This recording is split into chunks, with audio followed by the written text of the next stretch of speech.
Washington, President Donald Trump issued pardons on Tuesday for two men convicted of arson whose cause had been championed by right-wing militias and sparked the armed occupation of the Malheur National Wildlife Refuge in 2016.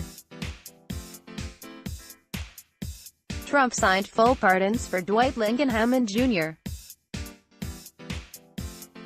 and Stephen Hammond, a father-son team convicted in 2012 on 2 counts of arson on federal land in connection with fires in 2001 and 2006. The trial judge in their case ignored the 5-year mandatory minimum imposed by Congress and sentenced them to shorter terms, but the U.S. Court of Appeals for the Ninth Circuit ordered them to be resentenced. The Hammonds were given 5 years, with credit for time served, in 2015. Following their resentencing, their supporters began an armed occupation of the Malheur National Wildlife Refuge in southeastern Oregon. The pardons fit into a trend for Trump, who has taken to using his clemency powers in cases that have drawn attention in conservative media. Trump also issued pardons for former Arizona Sheriff Joe Arpaio, former Bush administration official Scooter Libby, right-wing media provocateur Dinesh D'Souza, and Kristen Saucier, a Navy sailor convicted of unlawful possession of national defense information who championed his case on Fox News.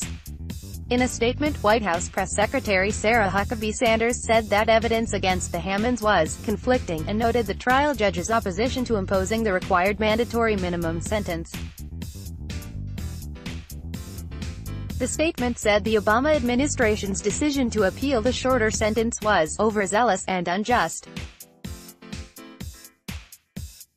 The Hammonds are devoted family men, respected contributors to their local community, and have widespread support from their neighbors, local law enforcement, and farmers and ranchers across the West, Sanders said.